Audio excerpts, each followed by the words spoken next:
오늘부터 4주 동안 우리 교회 차세대 여름 성경학교에서 특별히 유아부 초등부가 사용한 교재를 가지고 은혜 나누려고 합니다. 이렇게 하는 목적은 유아부 초등부 자녀를 가진 부모님들이 첫 번째는 이번 여름 성경학교 시간에 무엇을 배웠고 또 앞으로 뭘 배울 건가를 좀 아셨으면 하고요. 두 번째는 유대인들처럼 자녀들과 식사를 하면서 밥상머리 교육할 수 있는 주제를 드리기 위함입니다. 교육자회를 하던 중에 유아부 신수인 전도사님과 초등부 송선호 목사님이 이번에 파이디온 교재가 너무 좋다고 하셔서 제가 그렇게 해보자라고 말씀을 드렸고요. 청소년부도 파이디온 교재로 통일하자고 했더니 우리 현 목사님은 자체 공과를 하면 좋겠다 하셔서 또 그렇게 하라고 말씀드렸습니다.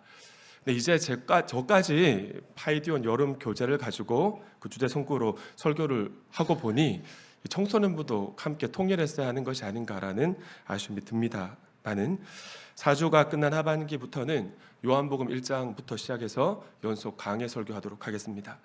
오늘 생명의 떡이신 예수님이라는 제목으로 말씀을 나눌 때 성령님께서 말씀이 들려지게 하여 주시고 우리의 심령에 동의가 되는, 그래서 그렇게 살고 싶은 은혜가 부어지길 소망합니다.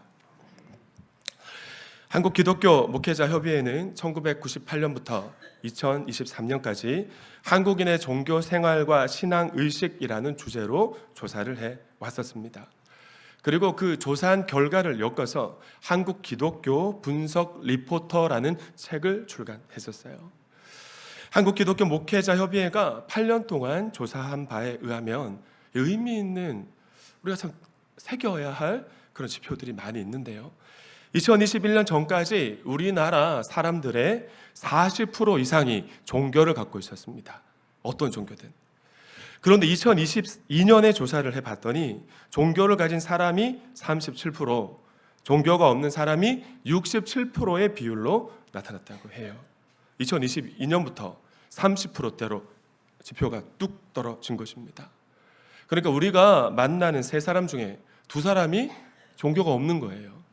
영혼 구원할 수 있는 기회가 우리에게 어찌 보면 활짝 열렸을 수도 있습니다. 자, 그렇다면 제가 여러분에게 이 시간, 여러분은 왜 신앙생활을 하고 계십니까?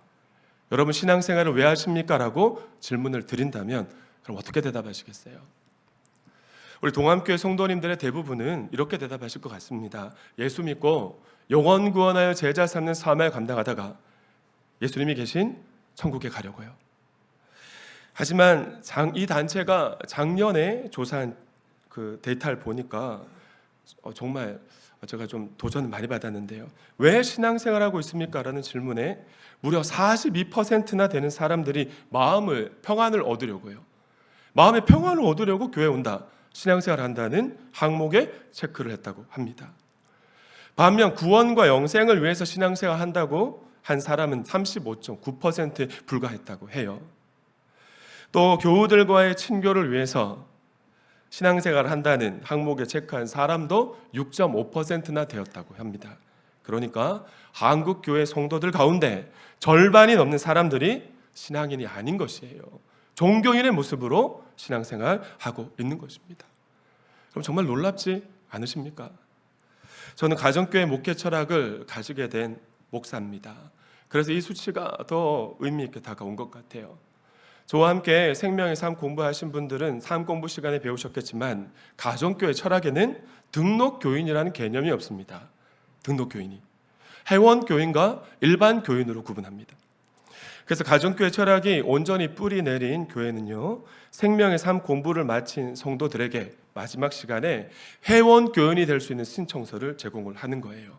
그리고 본인이 선택하게 합니다. 회원교인이 되려면 4가지 질문에 예스라고 답변을 해야 됩니다. 첫 번째, 주일 연합 예배를 성실하게 참석하겠습니까? 두 번째, 11조를 온전히 하겠습니까? 세 번째, 목장 모임에 참석하겠습니까? 네 번째, 교회 규범에 순종하겠습니까? 이 4가지 질문에 예스라고 체크하신 분들만 당회를 통해 심사를 하고요, 주일 2부 연합 예배 시간에 회원교인 영입식을 가집니다. 회원교인 영입식. 네, 이제 회원교인들이 다 우리 회원이다라고 한 가족으로 맞이하게 되는 거죠. 가정교회는 회원교인에게만 3가지 권리를 부여합니다. 첫 번째는 연합교회에서 사역을 할 수 있는 사역권을 부여하고요. 두 번째는 장로 안수 집사 권세가 될 수 있는 자격이 부여되고, 세 번째는 교회의 방향을 결정할 수 있는 투표권이 주어지게 되는 것입니다. 여러분 한번 생각해 보시죠.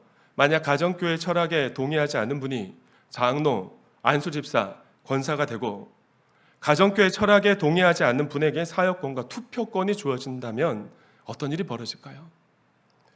가정교회가 100% 정답은 아닙니다만은 신약 교회로의 회복을 꿈꾸는 가정교회로서의 방향이 아닌 각자 소견이 오른 대로 자기 주장하는 다른 것들이 주장되고 말 것입니다. 그러면 교회는 하나됨을 잃고 이리저리로 표류하게 되겠죠.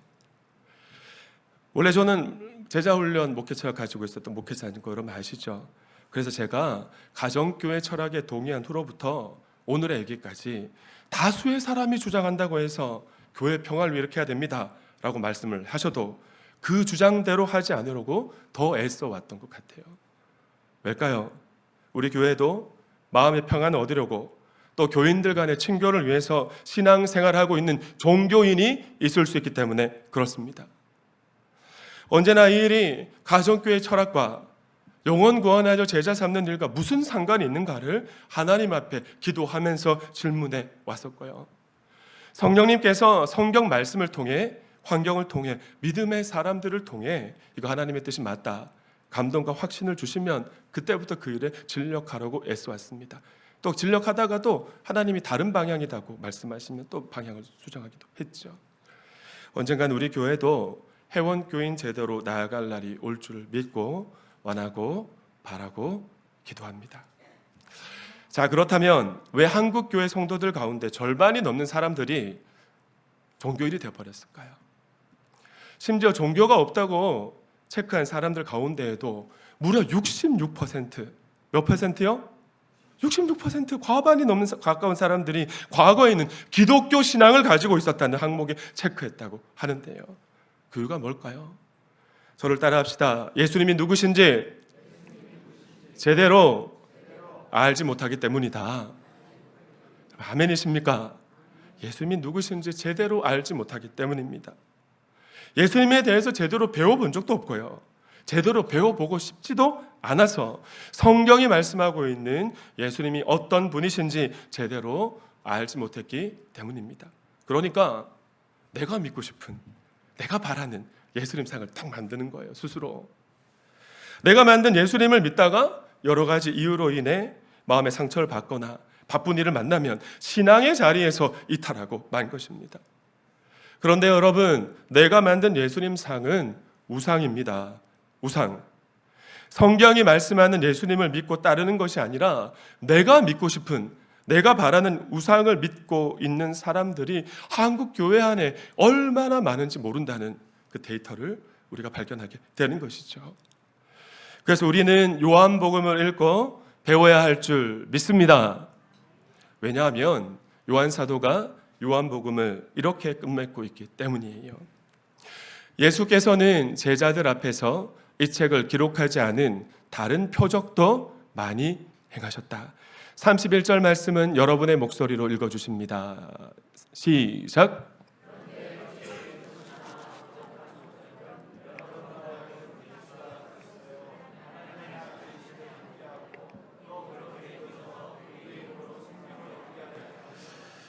물론 신구약 성경 전체가 예수 그리스도에 대해 말씀하고 있습니다. 그러나 요한복음은요, 왜 예수님이 하나님이신가, 왜 예수님이 하나님이신가에 대한 질문에 답하기 위해 요한 사도가 특별히 쓴 책이 요한복음입니다. 요한복음이 기록될 당시에는 신학교회가 안팎으로 두 가지의 위협에 직면해 있었습니다. 하나는 로마 제국의 박해였고요, 또 하나는 이단들의 창궐, 그 이단들의 공격이었어요. 로마 제국의 핍박은 그칠 줄 모릅니다. 점점 더 맹렬하게 극심해져 오는데 다시 오겠노라 약속하시고 하나님 보좌 우편으로 돌아가신 예수님은 아무리 기다려도 오시질 않는 거죠.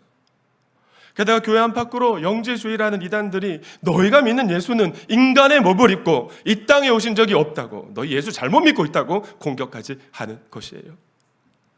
만약 여러분이 신학교회 성도들의 상황이라면 신앙을 지킬 수 있으셨겠습니까? 예수님 당시 사람들도 별반 다르지 않았습니다. 그들은 그 옛날 모세와 같이 로마 제국의 압제로부터 우리가 잘 알고 있잖아요. 자신들을 해방할 메시아를 무려 400년 가까운 시간 동안 고대하고 있었습니다. 그런데 메시아로 확실해 보이는 사람이 나타났어요. 마침내. 그분이 누구십니까? 누구실까요? 그 사람은 나사렛 예수였어요. 그래서 요한복음에는 에고에미라는 헬라어 구절이 7차례나 등장합니다. 에고는 나는 이란 뜻이 있고요.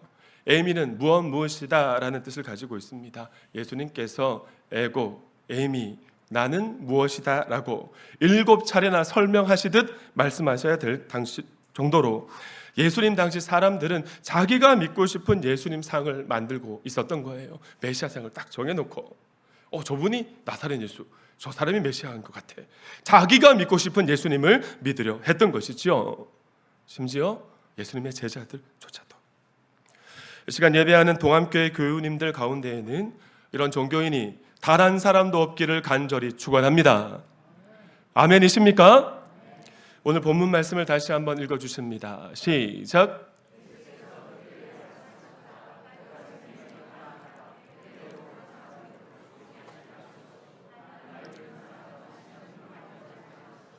오늘 본문 말씀에 담긴 의미를 온전히 파악하려면 앞선 1절부터 16절 말씀까지 기록하고 있는 오병이어 사건을 살펴봐야 됩니다.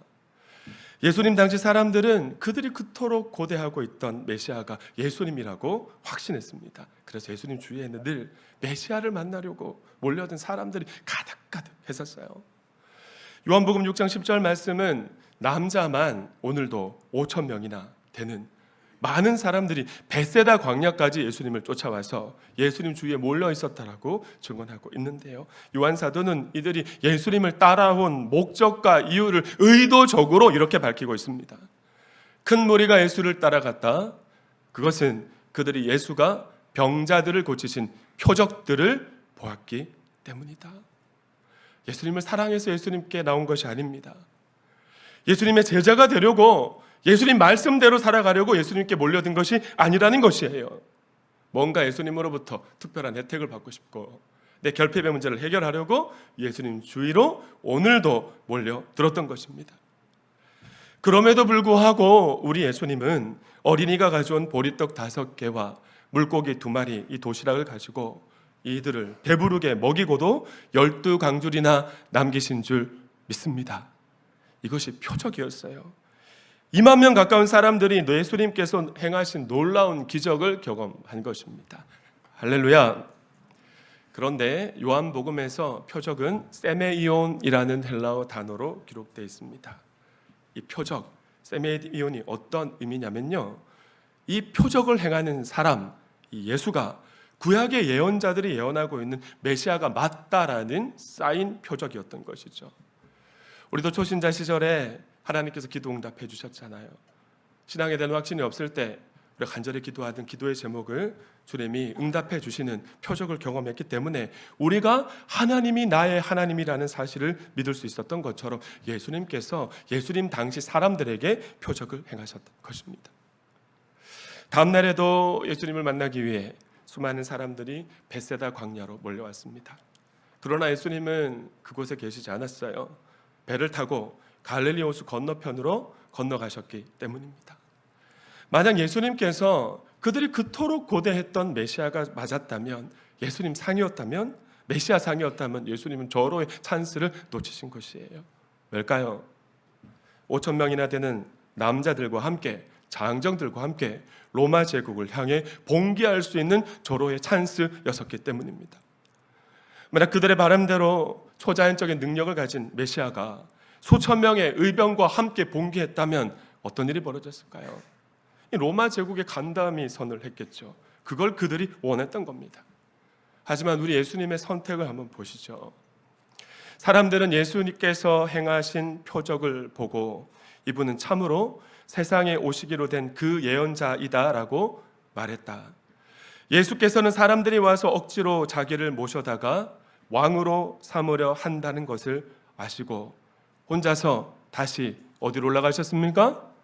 산으로 올라가셨다. 원어적 의미는 피하셨다. 소리 소문 없이. 16절 말씀 다시 한번 읽어주십니다. 시작.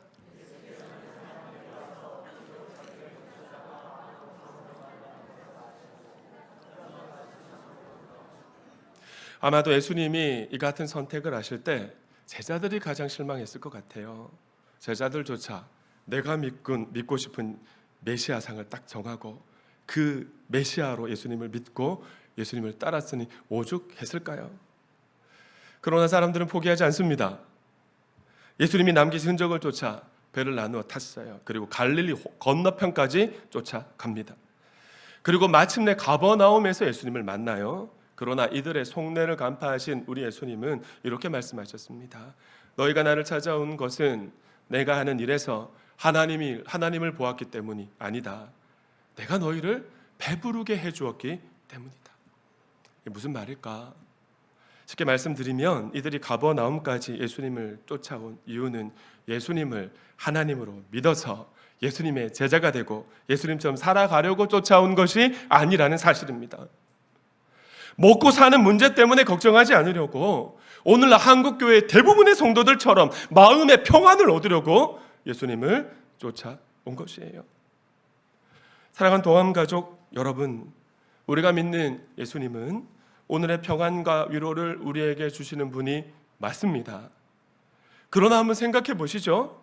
단지 그것만을 위해 하나님이신 예수님께서 인간의 몸을 입으시고 이 땅에 오셔야만 했을까요? 어제 설교를 준비하면서 유진 피터슨이라는 신학자가 번역한 메시지 성경을 읽는데 오늘날 한국교회 성도들 대부분의 모습을 보는 것 같아서 마음이 참 많이 아팠습니다. 28절 말씀부터 메시지 성경을 제가 읽어드립니다. 그러자 그들이 말했다. 우리가 하나님의 일을 참여하려면 무엇을 해야 합니까? 예수님께서 예수님을 쫓아온 가버나움까지 따라온 이들을 향해 야 너희들 썩어질 양식을 위해 인생 허비 좀 하지 마. 영원히 남아있을 하늘 양식을 위해 일하라고 말씀하신 거예요. 그러자 이들이 그러면 우리가 뭐 하면 됩니까? 라고 반문을 했던 것이죠. 그래서 예수님은 이렇게 말씀하십니다. 하나님께서 보내신 이에게 너희 삶을 어떻게 하라? 걸어라. 그렇게 너희 자신을 걸 때에야 하나님의 일에 참여할 수 있다. 여기서 하나님께서 보내신 이는 예수님이잖아요. 30절 말씀은 여러분의 목소리로 함께 읽습니다. 시작.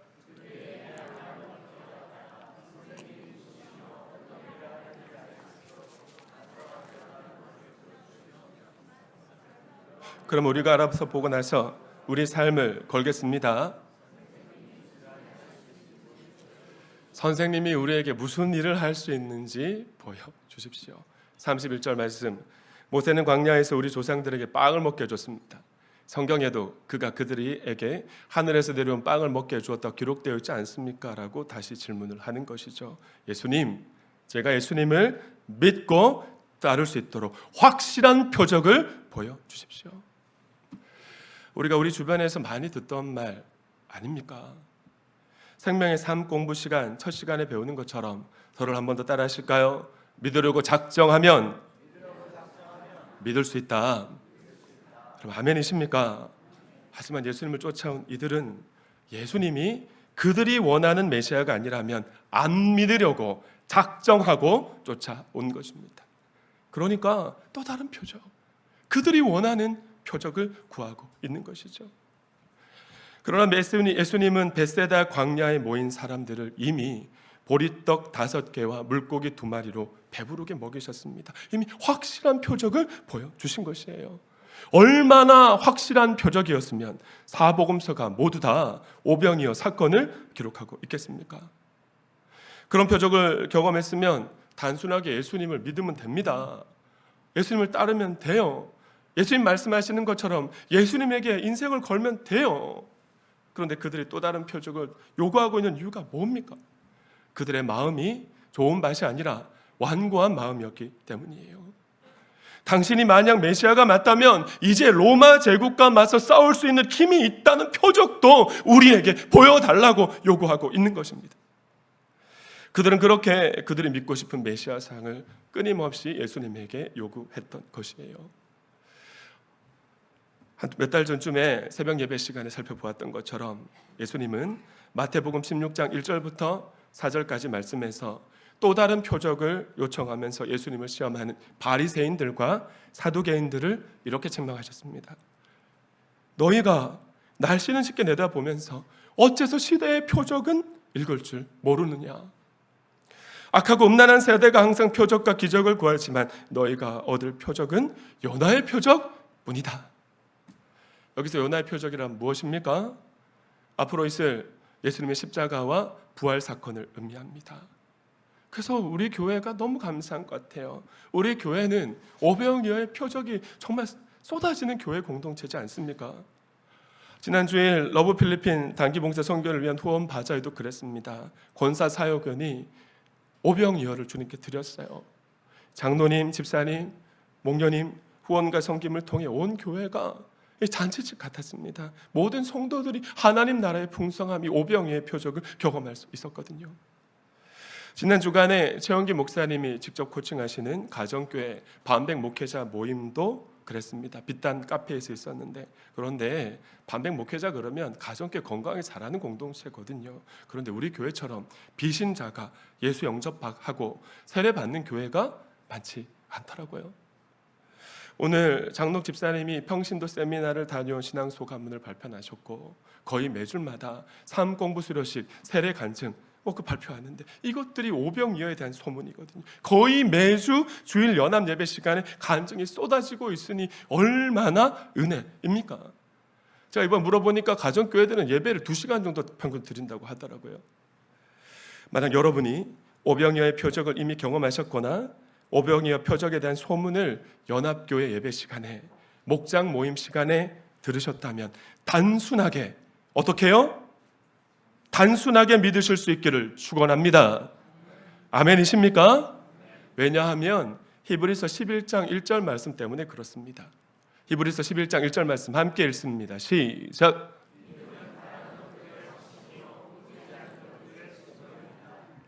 여러분, 예수 그리스도를 믿는 믿음은요, 하나님께서 약속하신 말씀이 지금 내 삶 가운데 현실로 드러나진 않았지만 그 약속의 말씀이 내 삶에 이루어진 실체를 믿음의 눈을 열어서 보게 합니다. 그리고 그 실체가 내 삶에 실제로 이루어질 것을 믿고 확신하고 하루하루 하나님 앞에서 성실하게 최선을 다하는 삶을 살아가게 하는 것이에요. 이것이 예수 그리스도를 믿는 믿음인 줄 믿습니다. 사람 인정해 주지 않아도 하나님의 시선을 의식하면서 하나님이 보고 계신다는 사실을 알고 있는 것이죠. 하지만 예수님의 제자인 도마도 죽은 사람은 절대로 다시 살아날 수 없다는 고정관념에 사로잡혀서 부활하신 예수님을 직접 눈앞에 목격하고도 믿지를 못했지 않습니까? 하지만 우리 예수님은 의심 많은 도마도 사랑하셨습니다. 당신의 못 박힌 손에 도마의 손가락을 넣어보게 하셨고요, 의심하니까 로마 병정의 창에 찔렸던 당신의 허리를 만져보게 하셨습니다. 그리고 이렇게 말씀하세요. 너는 나를 보았기 때문에 믿느냐? 나를 보지 않고 믿는 사람은 복이 있도다. 할렐루야. 사랑하는 도안가족 여러분, 예수님께서 오병이어의 기적을 베푸셔서, 그것도 출애굽 사건이 있었던 6월절 절기에, 그것도 벳세다 광야에서 수많은 사람들을 먹이신 이유가 무엇일까요? 그들이 굳게 믿고 있었기 때문입니다. 그들의 조상이 광야에서 모세를 통해 만나를 먹었던 것 같이 모세와 같은 메시아가 이 땅에 오면 하늘에 내리는 만나를 먹게 할 것이라고. 그래서 그 일을 행하신 거예요. 그리고 하나님께서 그들의 조상을 출애굽시킬 때 모세를 통해 행하셨던 놀라운 10가지 기적들을 메시아가 재현할 것이라고 자기들이 만든 메시아상을 정해놓고 굳게 확신하고 있었던 것입니다. 예수님께서 오병이어의 표적을 행하신 이유는 가버나움까지 예수님을 쫓아온 사람들이 생각하는 그것, 모세와 만나를 기억하기 위함이 맞습니다. 많은 예수님은요, 오병이어의 표적을 경험한 사람들이 한 걸음 더 나아가길 원하셨어요. 영적으로 깨어나길 원하신 것입니다. 만나가 하나님께서 하늘에서 내려주신 특별한 음식이었지만 그 떡을 먹고 영원히 살지 못했다는 사실을 그들이 진정으로 깨달아 알기를 원하셨던 것입니다. 나는 생명의 떡이니 내게 오는 자는 결코 줄이지 아니할 것이요 나를 믿는 자는 영원히 목마르지 아니하리라. 아멘이십니까? 지난주 저희 목장 모임 그저께였죠. 순서를 조금 바꿔서 감사 나눔을 마지막 시간에 했었습니다. 목장 식구들이 돌아가면서 이런저런 감사 나눔을 나눌 때 목자로서 참 감사한 마음이 들었어요. 근데 마지막에 감사 나눔을 하신 우리 이영옥 성도님 세 가족, 지난주에 저희 목장 선택하셨잖아요. 나눔이 너무가 은혜가 되어서 좀 울컥울컥했습니다. 불과 얼마 전까지만 해도 마음이 불안했답니다. 왠지 모를 갈급함, 두려움이 있었대요.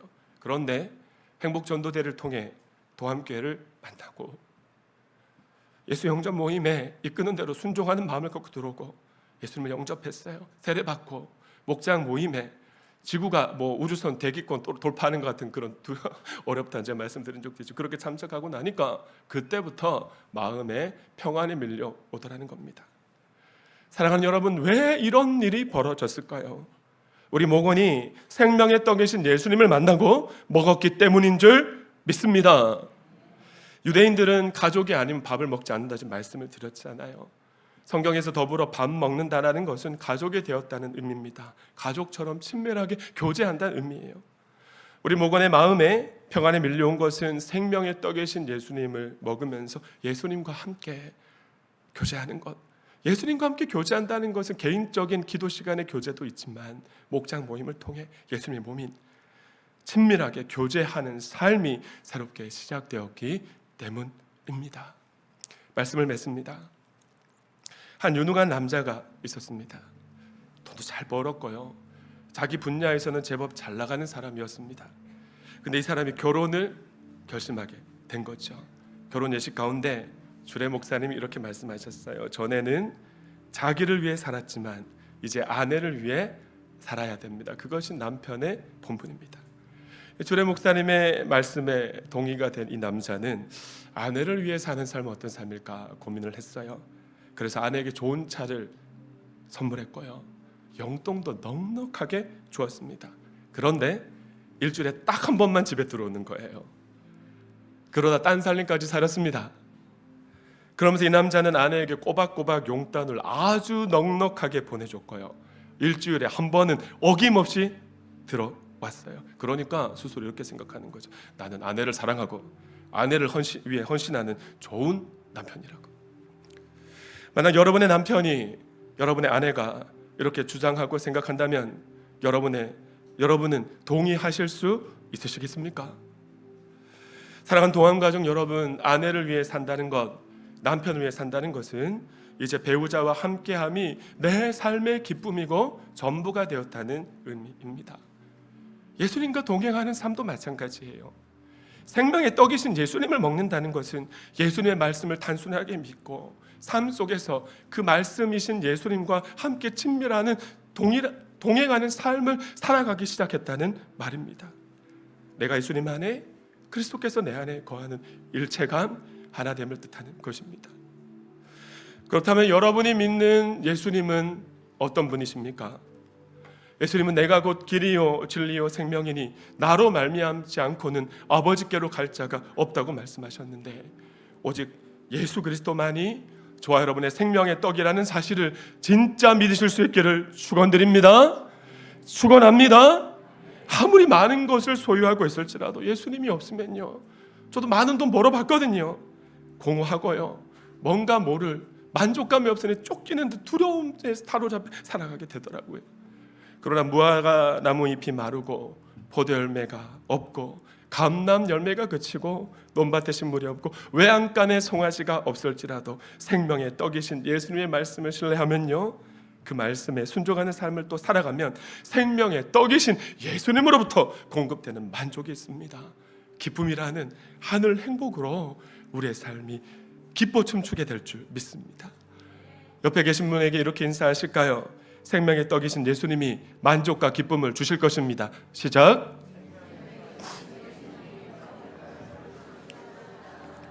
그렇게 날마다 우리 삶에 세일을 행하실 하나님을 바라보고 그 하나님께 영광의 박수 올려드립니다.